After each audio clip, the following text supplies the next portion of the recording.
Today, I'm joined by Stephen Oliver. He is a wealth advisor, and he is the president and CEO of Manhattan Ridge Advisors. Thank you for having me. This is great. Where I'd like to start, and where I will start with every guest, because you are actually my first, is that we build our entire lives. We're always building something. And what I've come to understand is that the real meat of what people build is not necessarily what you see on the outside, but it's what they've navigated. It's the setbacks. It's the moments that sort of changed a trajectory for somebody and put them on a different path. And so that's really what I want to get into. Because from the outside, you are a wealth advisor, successful. I want to know essentially how you arrived to the place that you're at right now. It's interesting. Just thinking about what you're saying, age has a lot to do with it also, because when you're going through hard times as a young kid, you don't know what those hard times are. I mean, think about it. My biggest stress back in the day was probably the prom date. I wasn't sure how it was going to happen, or the phone ringing on time, and then you realize that was nothing. But yeah, you're always building because, and maybe not even building, you're learning. Yeah. Because you don't learn from success. You learn from all the mistakes. That's not even cliche. That's fact. Yeah. So take me back to where it started for you.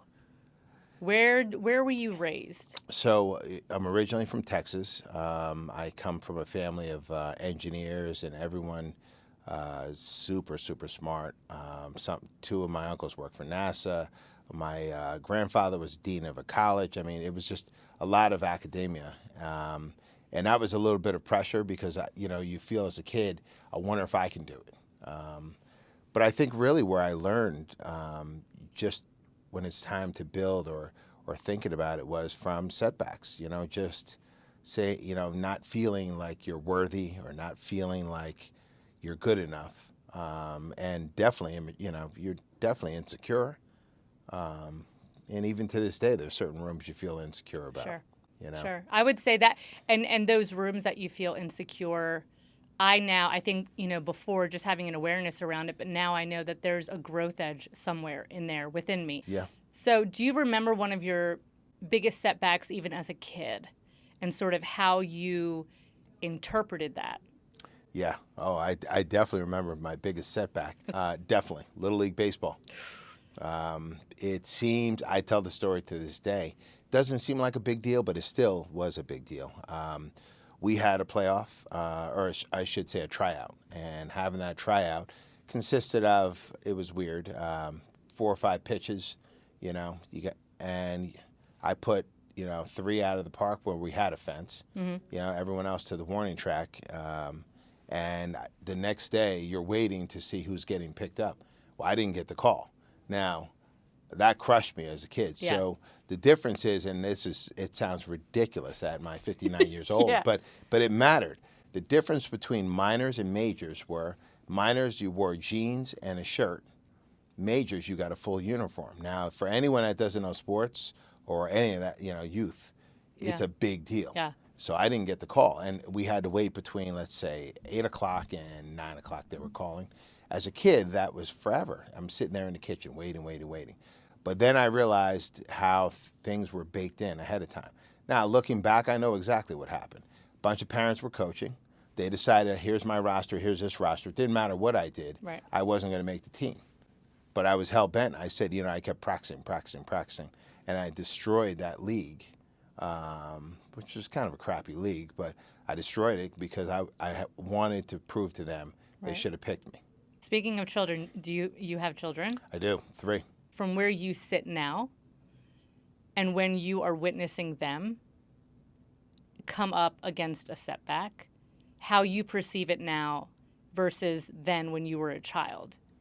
Yeah, I think that's important. Yeah. So one thing for sure, and I was lucky my parents did it for me, I listen. I never, ever say, don't worry about it.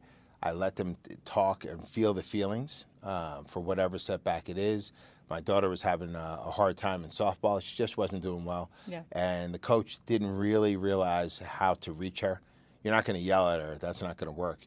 But she could have been a little more nurtured. So I came down to her game and I listened. And she was great, just developing that confidence. And I said, that's what we do as Olivers, Oh, I like that. I right? like that sort of like that belonging. Like Right. that's what we This do. is our brand. Yeah. It doesn't matter. Yeah. This person had 3 home runs or whatever it was. So I try to be, you try to make sure you're doing something different with your children, and each one's different, right? Because I coached, right? You can't. Your kids play baseball. You can't yell at one kid, and some kids don't. They don't receive that well. So I try to really be a good listener. Yeah, I will say that is something that I have been able to do more and more as a mother, which is patience as well as listening. When I realized that I was actually not, and it wasn't consciously, it was just when my kids were a lot younger, let's say 1.5, and they're just walking and they're amazed by everything.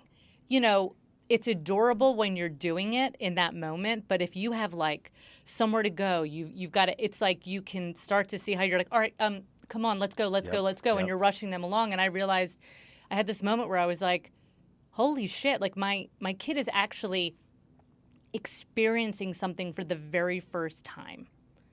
And that's when I sort of like started to close that gap on you can't rush that part. No, for and them. you need to enjoy it. Yeah. But when you're in it, you don't realize it, right? Yeah. Did you enjoy your 20s? Of course I did. But I mean, some but of it. I would enjoy it more now, knowing what I know today. Oh my God. If I had certain opportunities then that I now do, but then I think about it, and that brings me back to a concept, which when we started talking, you said age. Right. And so to me, age is also, if you've done your work of sort of sifting through the bullshit and mining your own gold, then we're talking about embodiment. Right. And embodiment is that thing that you can just feel in somebody. Like they don't necessarily have to say much, that they're carrying something that can't really be touched by anybody else. Right. So when looking at your life right now, where would you double down and say, this was an area that I sifted through a lot of stuff in order to stand how I am now? So, I think looking back at some of the racism, microaggressions, and all the things, and what I say by that is I'm not, they're all good lessons, but when I look back at, as a kid, I loved telling jokes and making people laugh and things like that. And I remember commanding a room, you're having fun, and everyone's saying, oh, if you keep telling jokes, people won't take you seriously. But I'm thinking to myself, you're really upset because you don't know how to tell jokes or how to land them.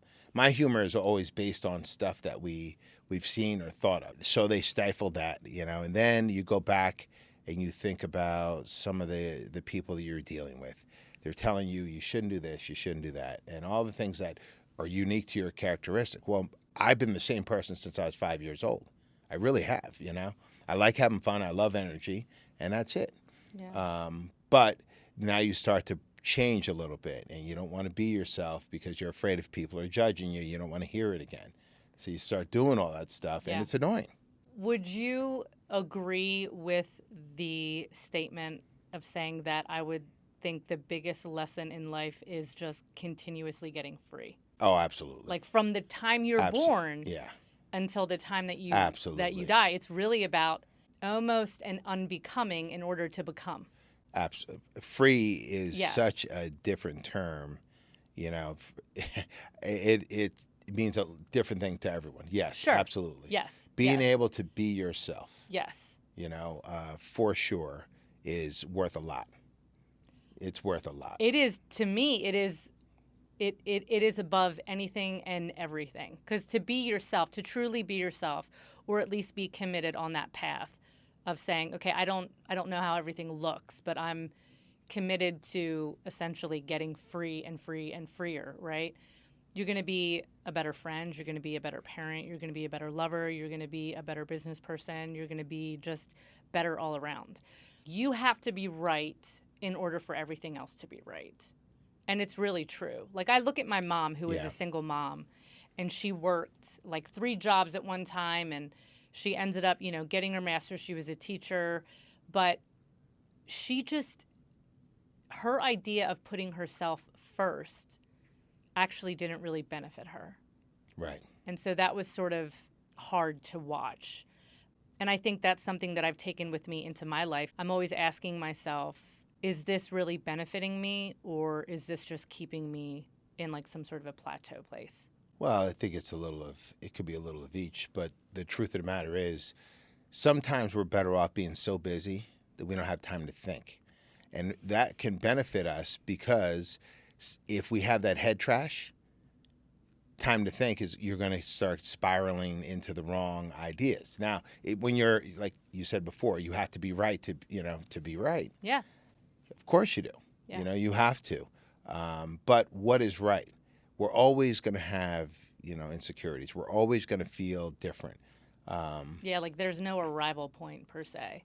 But I think also look at the timelines in your life, and you've changed, you've evolved, Yeah. and how that's happened. Think about your worst moments. That you didn't think you would ever get out of anything. I can remember some of my worst ones. I've had my greatest hits. You like to pinpoint it to one or two Right. things, but it's probably been 10 or 12. And I'm like, I'm not going to make it out of this. Top three. Right? Top three. My top three. Let's see. In order, like you're like Let's most to the third. Yeah. Let me think. My top three. I would definitely go with my mother passing, my father passing, and definitely getting divorced. Yeah. That threw me off my horse. Yeah. For sure. I too am divorced, so to me the really hard thing is it's the children as well. I'm not saying like taking it away from the couple and that, but it's knowing that it's like another reflection of your decisions really are affecting someone else. Right. It's like it's just sometimes hard to reconcile yourself to those things. And that was the part I hated about being a parent. Yes. As soon as the first one came out, I'm like, oh, this is real responsibility. Real responsibility. Who's going to do this? Yeah. Before single, I wrecked myself. Who cares? I can figure it out. Yeah. Maybe my mom will be upset, but yeah. But, It's not a big but whatever. Deal. Yeah. You now stand as your wealth advisor. Yeah. How did you get into that? Were you always financially literate? Is that something that you came from that was really taught to you? Because I know that so many of us are not taught that. So I would answer it this way. How do we become entrepreneurs? You know why? Because we had to be free. So that's step one, right? We had to be free. Yes. I worked at AT&T, and, I saw the way that worked. I mean, get up, show up at 8 o'clock, stand for lunch at 12, then come back, work till 5. One person talks about how he worked all these hours but didn't do anything. That didn't appeal to me. And I'm not knocking anyone because, there's a lot of wealth that could be created there. Our job and our business is the helping business. So it's not just numbers. It's a matter of when a person has a problem, our number one thing is we try to take confusing times and bring clarity. So a lot of people think I'm just watching these stocks go up and down and all that. That has nothing to do with it. You have a child that wants to go to college, we set up things to help you with that. You have an illness, we set up things to help you with that. There is structure, budgeting, all types of things there. I love the feeling of helping. Back to the point you brought up before, our family is always a bunch of families that they serve, they do things, and they don't do it with their hand out. They help people. So I saw that as a kid. My mother helped everyone, They loved her. Everyone, she's always helping. So my father used to talk to everyone in the parking lot, and I hated it. Never knew a stranger. Oh, my God. I hated it. Wait, can I ask you really quick, just very quickly, because you said I hated it. And it's one thing that I experience with both of my children, my 14-year-old son and my 6-year-old son. I don't know a stranger. Yep. Okay? So it doesn't matter where I am. Hey, blah, blah, blah. My kids get embarrassed. Yeah. And I'm like, what the hell? What? Yeah. Yep. Same here. I will say this, though. With my 14-year-old, I say to him, because I think it's a good lesson for him to know, he's like, stop doing that, like whatever that is. And I'm like, listen, I think you need to understand something. I love you and I care about how you feel, but you can't dictate who I am or what I do. And I want him to understand that because I don't want him to get in a relationship one day and try to change his spouse or his partner because, well, I don't really like that. It's like you need to learn how to accept people, and people are who they are. by me not talking to someone in the parking lot does not mean that I love you less Sure. or I don't care how you feel. Sure. So, because the world is not going to bend to your comforts. Well, the kids don't communicate like we do. So, but even when I was saying I hated it as a kid, I'm like, come on. But guess what I do? Same thing. And my kids are like, how do you know them? I'm like, listen, if someone needs something, I don't have a problem sitting out there in our area. It's ShopRite. My father would sit out there for hours. He'd go get the paper. When you got a paper, he'd leave at 7:00 in the morning and come home at 12. I'm like, what are you doing? He's talking to everyone in the paper. That's they're BSing at the in the parking lot. I get that, but I do the same thing too. What did your father do for work? So he was an electrical engineer for General Electric, and also when he left that, he ended up being an entrepreneur. He had a bunch of real estate, bunch of multi-family dwellings in New Jersey and Texas and also in Maryland. We had a lot of stuff. Did your parents, specifically your father, did he take you under his wing and share with you about building wealth, about how you keep wealth, how you multiply wealth? A little bit. So I came from the era of a couple things. You go to school, you go to college, right? Get your degree, go work for a company, hate it all your life, and then go retire and die. That's what the parents do, right? Also, that if you go to college, you're going to be smart. That's not necessarily the truth. All that other stuff. And it was just like save for a rainy day, save for a rainy day. But he never really invested in the stock market. He wasn't exposed to it as much. And if I could have been his planner, I would have probably showed him how he could have done better with his, some of the things he was offered. Because I know he didn't have it. He has some GE stock, but nothing crazy. So we didn't really talk about money per se. But my vision of money, I remember every Sunday he's sitting there with that pile of bills, pissed off on a Sunday night. Because remember the bills, that's when they came in. Now we get it on our email when we're not happy. I know. You're like, I hate paying this bill. Oh, yeah. Yeah. Yes. Suck it out automatically. Speaking of retirement, my experience with retirement, and I shared that my mom, was a single mom, such a hardworking lady, smart, educated, worked her entire life. She would talk about her retirement all the time. She had her pension and all of that. She couldn't wait to retire. And she suddenly died literally a year before she retired. And I remember that was such a hard thing for me to witness in her life because she never got to enjoy. It was always this sort of future moment, right? Retirement, future moment. So how do you, from the lens of helping people plan, are you really conservative? Do you also encourage people to spend the money, do the thing, while also doing this? Yep. Great question. Yeah. And yes, I had something like that. My childhood friend, Mr. Burkhart, saved all his life, didn't make a lot of money, lived very modestly, finally got a beach house and passed away. That completely flipped me upside down. Yeah. And even in my life today, I am scared to death, like tomorrow's not going to come, so I try to do a lot of things. Yeah. We have some super savers that are just so afraid of spending any money because what if they don't have it down the road? So we're encouraging them and showing them, you need to do these things now. It's really difficult to party and have a good time at 105. So do the things now. Yes. While you can enjoy it, it's nice to be out on the beach and play volleyball with your grandchildren when you can do it when you're 65 or 70. Yeah. Instead of trying to do it at 90 when, it's going to be a lot more restrictive. Yeah. I feel like just speaking about retirement and planning and money and all of that, my experience with both of my parents has been like the opposite end of the spectrum, which is my father, who's 80, who worked all of his life, super hard worker, but still has to work. Like he lives week to week. If he can't work, he can't pay his bills. And so, my thing is now I'll be 44 in May, is I am trying to get to a point where I can then bring my father down here so that I can take care of him. Sure. Right? My fear is I don't want him dying alone. because that's my great. mom and both my brother and my sister are no longer here. So it really is just he and I. And I'm the only one that had grandchildren. So I'm trying to figure out actually how to do that Yeah. I can get him down here. Yeah. And then, like I said, the other aspect is my mom, who did all the things, but then she, passed away literally like right before, and it was a sudden thing.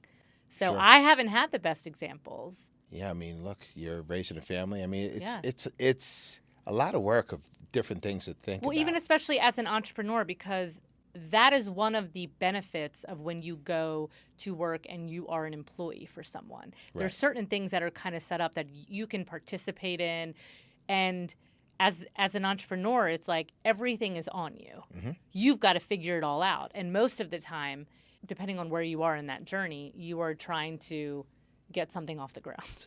Yeah. So, it's like, okay, wait, retirement? Okay, that's like over here for me right now. I'm over here. I'm in it. So we're having our social media moment, right? Yeah. So it really sounds good to go work for let's say Microsoft, and get all that stock and Yes. bonuses. What we're forgetting is it would kind of suck working for Amazon right now and be one of those 10,000 being laid off. Yeah.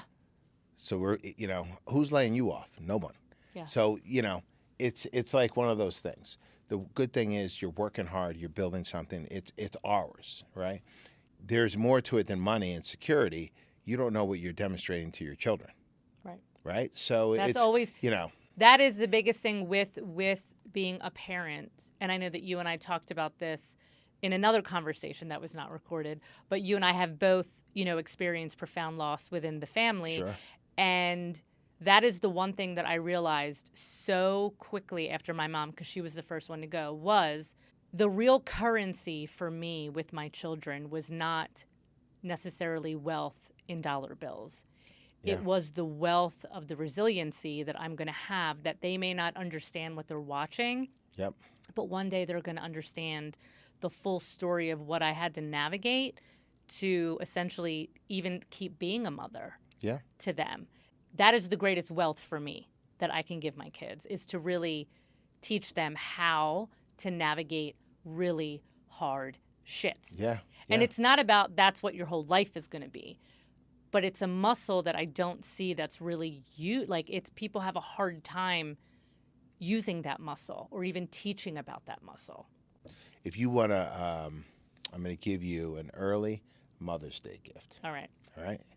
Thank you. Have your children write tell me you don't want a formal card. Yeah. Just write a handwritten card, and when you get your handwritten card on Sunday, you have choices. I want you to pick 3 spots at where you want to cry. You could either do it in front of them, the bathroom, or wherever you want to go, because when you see what you've taught them and what they write and ask for that every year, you could see you're building. Yeah. And they're brutal. Like, I hate Father's Day. I like them because but it's I'm brutal. crying like a baby. Well, yeah, for Father's Day, I'm the dad. I can't do that. I'm like, oh yeah, I'll open it later, and I got to be, sitting in a closet, face in the dark, because it's brutal. But how do you think you have a son? Yeah. Yeah. How are you teaching him about that though? Like by going, I'm going to go in the closet later and cry. It's so like, I always acknowledge that it was really great what you wrote, the whole stuff. But I don't like to read it on the spot, because it's just like, I really like to read it, and I read it over and over again. Is it that you feel too vulnerable on the spot? Like, I think so. Yeah. I do. I actually do think, and that's been for years, and I think it just builds up over time. Absolutely. And plus, like I said, with age, because I went probably the first 30 years with 1 tear in my life, and as time goes on, wow, then it's like the weekly cry, The hourly weekly cry. Watching a movie, I'm like, I can't believe I'm doing this. Or you hear about someone's child, and you put yourself in all this stuff, right? Yeah. I'm going to give myself that gift, so thank you. So where it came from, so I used to coach sports and 8th grade football. We had an unbelievable season, and it was a build up to all the stuff I had to deal with my parents. They were in line, but it wasn't always easy. Yeah. So the gift I received, usually you get your coach something, but it was a jar of handwritten letters, each player. Oh wow. So now I wasn't crying for that one. That was brought home. So what I did was, because it was such a treat for me, I opened one a day, and we finished in November. I'm like, every day was a different treat. I could not just Aw. open all of them. Yeah. As a matter of fact, I'd probably go read the jar again, but it was great. You still have the Yeah. jar. Oh, of course I do. Yeah. Yeah, absolutely. When I get home, I'm going to send you a text with it. Text me, please. Yeah. I was going to That jar say. is sitting right there, and it's amazing. Yeah. So that's way better than whatever, a watch or a bottle of wine or anything like that. Yeah. Because I wanted to know the impact what I'm doing with these kids. Yeah. Am I doing the right thing? Do they all say something nice, or someone says, "Hey, I didn't appreciate blah blah blah." Because that's what you're trying to do, right? It's what the success is. It's not. Well, for me, I'm competitive. Yeah, winning and losing doesn't matter for those that lose. Yeah. But you also, it just shows what you're doing. It makes me, that is a proud moment. Hardest conversation you've had to have with your kids? Oh yeah, that's easy. When my mother passed, I had to tell the kids why I was, what happened, and why we had to pack up, and why we had to go. We had to go to Texas because I was not prepared. Just so you know, I'll definitely want to share with you. So I found out my mother had passed. I was sent a text, and then I tried to call my brother. Didn't answer the phone for hours, and I'm like, "How do you just drop that without telling me what happened?" That's awful. Yeah. Yeah. And I was in Costco. I couldn't even get across the parking lot.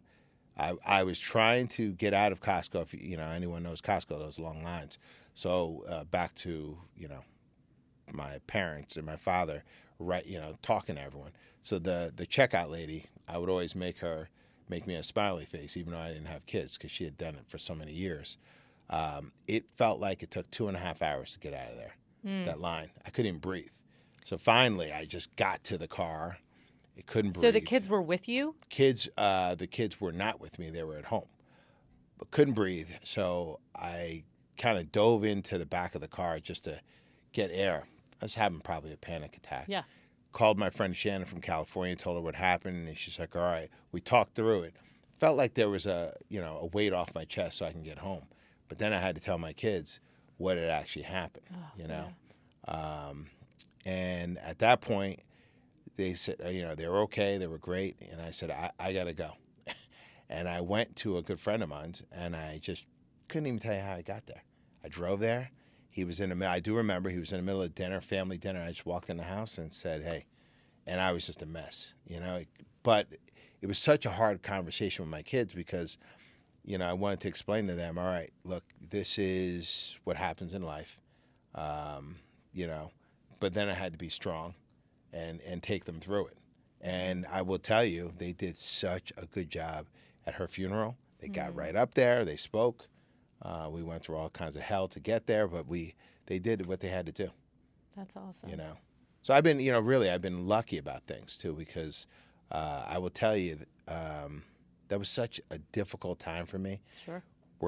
We go to Austin, and I'm staying in a hotel, and I'm trying to write the some words, like a eulogy. Yeah, I couldn't put it together.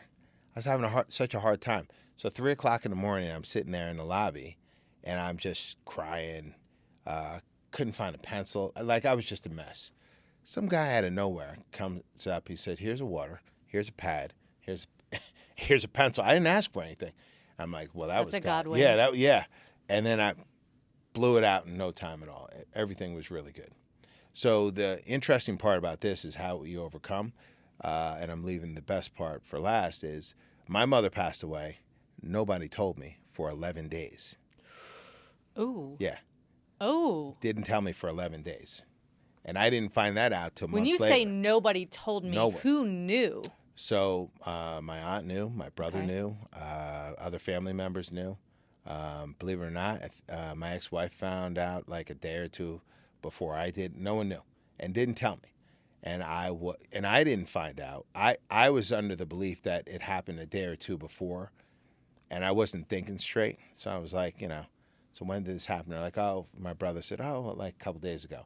But then after a couple of months, I went to the surrogate to go get the information. I'm like, I look at the dates. I'm like, this is 10 or 11 days later. If I can ask Yeah. you, why would your brother not tell you that your mom passed away? So it's interesting. There's still belief. I went to my aunt right away, who used to be my favorite aunt. And she's like, well, we didn't want any drama. I'm like, what are you talking about, drama?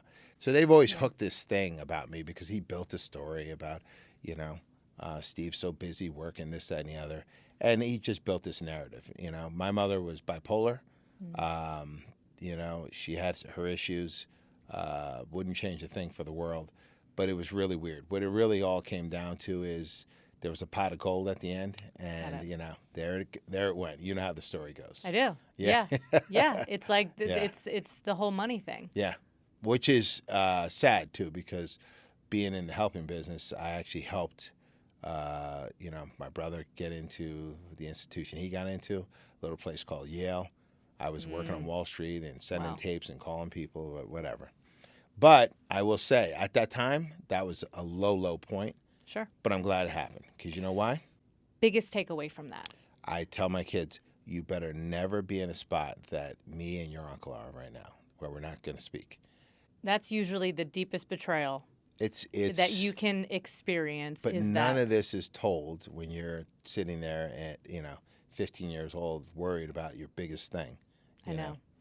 Or whatever the biggest thing was at 15. Yeah. Wasn't a prom date, but maybe a date. Yeah. Maybe. Yeah, maybe. Whatever it was. God. Yeah. Yeah, I would say sometimes some of the most excruciating experiences can actually be the ones that shape you the most, and not just from a place of, heartache and trauma, but I do believe a lot of those situations, if you allow it to obliterate you in some ways, it's releasing a version of you. Right. That the next version that's calling for you, you can't bring that one with you. Right. My sister's death for me really, they're both very layered, but the one thing that I will say is to really know the company that you keep. Yeah. Yeah. Would you trust this person with your life? Right. So, It's important because, again, remember, as the funny guy and having fun, I have an image of having it all, well, not even having it all together, but nothing really bothers me because I've gone to funerals and I make sure we're going to have a good time. We're going to make sure everything's going to be great because I don't want to see other people's pain. But then when it's your pain, how do you handle it, right? And let me ask you, you said, I don't want to see other people's pain. I'm curious, why? Just because I think there's always a way to be happy, and I just don't want to see my friends hurting. So Sure. what can I add? I'm not going to bake you a cake. I'm going to make sure we're going to have a good experience. One of my friends, when their father passed, it was the saddest thing, but the best thing. We had a great time. Yeah. Laughing and having, just rejoicing over some of the good things that he did and just doing it and getting through it. I'm sure there was dark moments later on where the family celebrated privately. Sure.